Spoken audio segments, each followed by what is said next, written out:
Halo anak-anak, Ibu akan menjelaskan bagaimana alur kalian mengerjakan ujian praktik kolaborasi. Nah, di sini saya menjelaskan secara general bagaimana alurnya, lalu saya menjelaskan lebih detail lagi di mana sih letak matematikanya itu di proyek kolaborasi ujian praktik ini. Nah, ujian praktik ini mengusung tema IPS. Jadi nanti kalian akan mendapatkan tema atau topik lebih tepatnya untuk kalian teliti. Jadi tema besar. Nanti topik itu goalnya akan kalian buat suatu karya ilmiah. Nah, karya ilmiahnya macam-macam. Lalu karya ilmiah tersebut kamu presentasikan atau mungkin bisa diwebinarkan. Oke, saya mulai saja. Nah, di sini saya sudah membuat alur. Ada 6 alur. Di sini intinya itu ada di alur pertama dan alur kedua saja. Duh, kok banyak banget tuh sampai ke 6? Tidak anak-anak. Ini hanya sebuah proses. Jadi alur ketiga, alur ketiga dan alur keempat itu ada di antaranya alur pertama dan alur kedua ini. Nah, untuk yang terakhir itu buat PPT kalau itu sudah mulai dipresentasikan. Oke, Ibu mulai. Yang pertama, penelitian topik. Namanya judulnya tadi penelitian topik utama. Nah, di sini kalian pasti sudah mendapatkan topik utamanya apa dari hasil kopiokan dari guru IPS itu. Jadi kalian sudah ditetapkan mau bahas apa, kan ada free trade, ada tentang sejarah yang perang-perang itu ya kalau nggak salah. Nah, setelah mendapatkan topiknya yang akan kalian teliti, lalu kalian memilih jenis karya tulis ilmiah apa yang akan kalian pilih. Nah, di sini kan ada makalah, ada paper, ada artikel, ada jurnal, terserah. Kalian pilih, terserah kalian. Nah, masing-masing karya ilmiah ini pasti mempunyai kerangkanya. Jangan lupa, di bahasa Indonesia kalian sudah mendapatkan makalah itu ada apa aja kerangkanya, ada pendahuluan, latar belakang, terus ada pembahasan, apalagi ya, ada daftar pustaka. Nah, seperti itu harus nggak boleh kalian tinggalkan. Setiap karya tulis ilmiah pasti dia mempunyai kerangkanya. Kalian bisa buka lagi buku bahasa Indonesia kalian. Kalian juga bisa konsultasi dengan guru pengajar kalian. Bu, saya mau ambil artikel, nanti kerangkanya apa, Bu? Judul, terus abstrak atau ini. Nah, silakan konsultasikan dengan guru bahasa Indonesia kalian. Lalu setelah itu, setelah karya tulis memilih jenis KTI, kalian sudah dapat tahu misalkan oke, saya fix saya buat yang namanya makalah. Nah, setelah beres lalu kalian melakukan literasi dan riset. Nah, isinya ini kalian cari referensi, bisa berupa berita fakta yang sedang marak ya, yang sedang headline, atau bisa dari jurnal ilmiah itu sebagai pokok sumber penelitian kalian. Nah, pastikan sumber kalian itu bisa terkait dengan kasus yang nge-link ke tema mata pelajaran lain. Ke tema, misalkan kalian nanti kan free trade ya. Free trade kan dari akuntansi dari ekonomi, pasar bebas. Nah, pastikan beritanya itu nanti nge-link ke sosiologi, ke mana lagi, geografi, ke mata pelajaran IPS yang lain. Nah, di sini matematika pasti bisa. Soalnya dia sebagai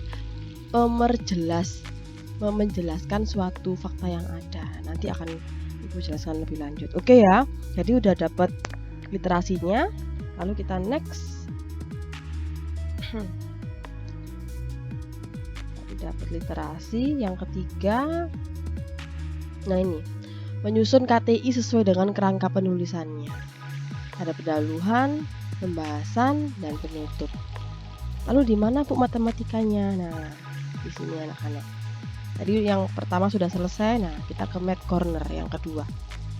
Cret. Nah, pada proyek kolaborasi ini matematikanya itu mengambil bab statistika, penyajian data. Nah, maka ini kan karena ini bersifat universal, bisa masuk ke segala kasus. Jadi dalam proyek KTI ini matematika dimunculkan dalam bentuk infografis. Jadi kalian punya berita ini, lalu di berita ini ternyata ada risetnya. Ternyata di Indonesia itu mengalami penurunan dari tahun 2007 sampai tahun 2008. Penurunannya sebesar ini persen. Nah, itu kalian sajikan ke dalam bentuk grafik. Jadi dari berita yang ada dalam bentuk tulisan pastinya, narasi. Nah, itu kalian bentuk, jadikan ke tabel dulu, baru ke grafik atau ke diagram. Boleh diagramnya bebas, ibu bebaskan. Boleh diagram lingkaran, diagram garis, atau diagram batang. Ya. Lalu kalian cari ukuran pusat dan ukuran letaknya, ini juga ibu bebaskan. Kan ukuran pusat ada macam-macam, ada 3. Ada mean atau rata-rata, ada median atau nilai tengah, ada modus atau nilai yang sering muncul. Dan ukuran letak ada desil, ada kuartil, ada persentil. Nah, cari itu. Lalu kalian narasikan. Jadi berdasarkan tabel, rata-ratanya sekian, desilnya sekian. Maka udah jelas sekali bahwa Indonesia itu masih ada di angka ini. Dari ini loh buktinya, tabel ini loh jelas. Nah, jadi di sini matematika gunanya untuk memperjelas suatu berita, suatu fakta yang sudah kamu temukan. Pasti fakta itu sudah meneliti kuantitasnya dan meneliti banyak-banyaknya itu sekian perubahannya. Nah, itu kalian jelaskan ke dalam bentuk diagram. Jadi di sini. Nah, Bu, diagramnya munculnya di mana? Terserah, bisa di pendahuluan, pembahasan, atau di kesimpulan. Ya, dalam bentuk tabel dan grafik. Oke.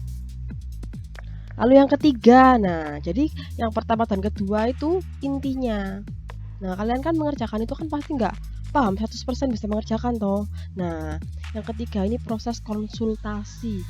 Bu, apakah ini berita saya ini udah masuk, Bu? Bisa, Bu, diteliti. Udah ada variabelnya yang bisa diukur, Bu. Nah, itu kalian tanyakan di proses ketiga ini. Konsultasi ke guru bidang studi. Jadi kalian klopkan dulu temanya, misalkan free trade tadi, pasar bebas. Oh, bener, misalkan kalian udah konsultasi ya ke guru ekonominya, lalu konsultasi ke saya. Silakan kalian aktif bertanya kepada saya mengenai hasil diagram kalian. Bu, saya bikin diagram pie, lingkaran dengan sumbernya ini nyambung nggak, Bu? Bisa nggak, Bu? Oh, oke, bisa. Nah, oh, masih belum, nah, ini variabelnya nggak cocok, kamu ubah, coba ke ini, beritanya yang agak ke sini. Nah, itu nanti konsultasi dengan saya. Nah, setelah konsultasi pasti kalau ada revisi harus segera diperbaiki. Nah, yaitu kalian pelajari kesalahan dari hasil konsultasi, revisi, lalu segera kumpulkan. Nah, pasti udah dalam bentuk KTI jadi kan? Nah, lalu kalau sudah ada rambu-rambu dari guru, kalau di proses keempat ini yang nilai nggak hanya saya aja, dinilai oleh guru mapel yang lain. Dari mapel tema utamanya free trade dinilai oleh mapel ekonomi, lalu segi bahasanya dinilai oleh mapel bahasa Indonesia, terus keterkaitan pembahasanmu dengan mapel-mapel selain ekonomi, misalkan sosiologi, sejarah, geografi, itu cocok enggak? Nanti dinilai, udah selesai baru kalian buat PPT ya. Nah, jadi yang di PPT kan hanya inti-intinya aja. KTI yang udah jadi silakan kalian salin poin-poinnya untuk dipresentasikan atau disajikan ke dalam webinar. Nah, ini nunggu rambu-rambu ya. Setelah itu yang terakhir ialah webinar, presentasi hasil KTI. Nah, seperti itu anak-anak. Jadi inilah ujian praktik kolaborasi. Jadi kalian sekali kerja aja. Jadi ngerjakan KTI sama aja kalian mengikuti ujian praktik dari seluruh mata pelajaran yang ada di dalam KTI itu. Jadi enak sekali kerja, langsung ya selesai. Jadi kalian hanya gak ada beberapa hari untuk ujian praktek, ya udah sekali jalan kalian udah mengikuti beberapa ujian praktek seperti ini. Jadi mohon kalian kerjakan dengan sungguh-sungguh, dengan baik, karena ujian praktek ini merupakan juga nilai kalian kan, untuk kelulusan ini. Oke, terima kasih anak-anak. Ini yang Ibu jelaskan mengenai alur kerjanya untuk mengerjakan ujian praktik, terutama matematikanya di mana. Kalau ada yang masih bingung, silakan tanya saya untuk pengerjaannya. Jadi kalian sudah coba dulu masuk ke prosesnya, mengalami kendala, kebingungan dalam menyusun berita ke infografisnya, silakan tanya ke saya. Terima kasih anak-anak, semoga sukses ya, semangat, Tuhan memberkati.